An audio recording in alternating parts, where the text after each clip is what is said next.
فمن كان يرجو لقاء ربه فليعمل عملا صالحا ولا يشرك بعبادة ربه أحدا.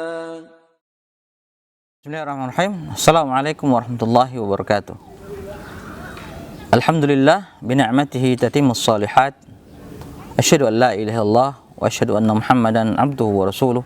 Allahumma shalli ala Muhammadin wa ala ali Muhammadin. Ikhwani wa akhwati, a'azinallahu wa iyyakum ajmain. Alhamdulillah, kita bersyukur pada Allah kita dapat berjumpa kembali, dan pada kesempatan kali ini kita akan membahas tema tentang as-sirat. Tayyib. Kata as-sirat memiliki dua sisi pemahaman.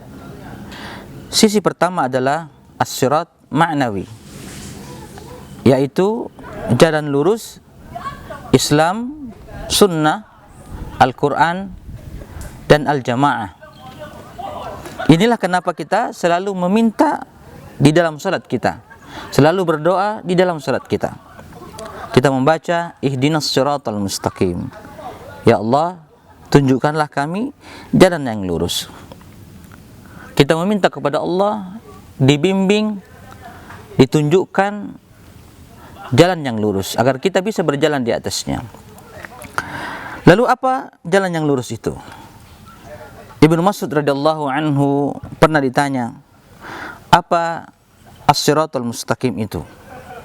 Beliau radhiyallahu anhu menjawab, yaitu jalan yang kami ditinggalkan oleh Nabi sallallahu alaihi wasallam di pangkalnya.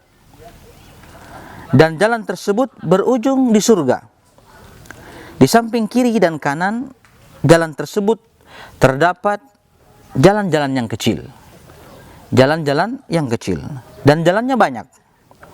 Ikhwani wa akhwati, azinallahu wa iyyakum ajmain. Minimal kita membaca doa ini 17 kali dalam sehari semalam. Subhanallah. Lalu apa hikmahnya kita membaca doa ini sebanyak 17 kali minimal dalam sehari semalam?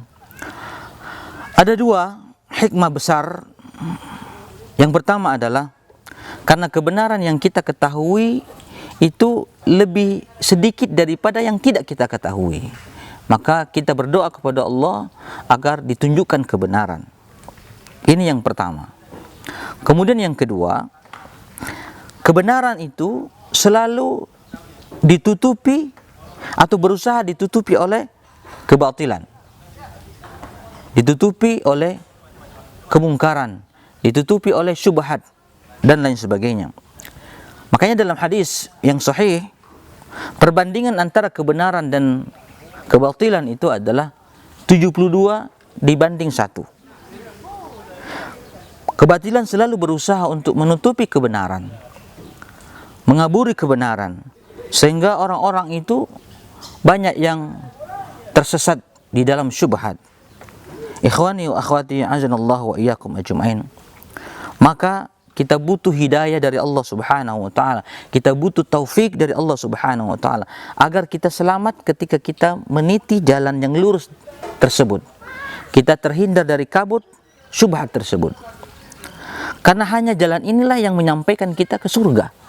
Hanya jalan inilah yang menyampaikan kita kepada Allah Subhanahu wa taala. Dan ikhwani fillah wa akhwati fillah, inilah nikmat yang terbesar. Yakni nikmat sunnah, jauh daripada bid'ah. Sebagaimana yang dikatakan oleh ulama tabi'in, Abul Aliyah Ar-Riyahi Al-Basri rahimahullahu taala, beliau berkata, aku diberikan dua nikmat yang besar oleh Allah Subhanahu wa taala. Saya tidak tahu di antara kedua nikmat tersebut yang mana yang membuatku paling bahagia. Yang pertama adalah nikmat Islam, dan yang kedua adalah saya tidak dijadikan oleh Allah Subhanahu wa taala haruri. Haruri itu adalah kelompok khawarij, kelompok pertama yang menyimpang dari jalan yang lurus di dalam Islam. Artinya beliau tidak dijadikan oleh Allah Subhanahu wa taala sebagai ahlul bid'ah. Maka ini nikmat yang sangat besar dari Allah Subhanahu wa taala. Kemudian sisi yang kedua, sisi makna yang kedua daripada as-sirat adalah as-sirat hissi, yakni jembatan atau jalan yang dapat dilihat, dapat dirasakan oleh panca indera, yaitu jalan atau jembatan yang akan dilewati oleh setiap manusia di hari kiamat kelak. Allah Subhanahu wa taala menegaskan dalam firman-Nya, "Wa in minkum illa wariduha kana 'ala rabbika hatman maqdiyya." Dan tidak ada seorang pun dari kalian melainkan akan melewati as-sirat. Subhanallah. Hal itu bagi Rabbmu adalah satu ketentuan yang sudah ditetapkan. Ikhwani wa akhwati, azanallahu wa iyyakum ajmain. Jembatan yang dibentangkan di atas punggung neraka jahanam.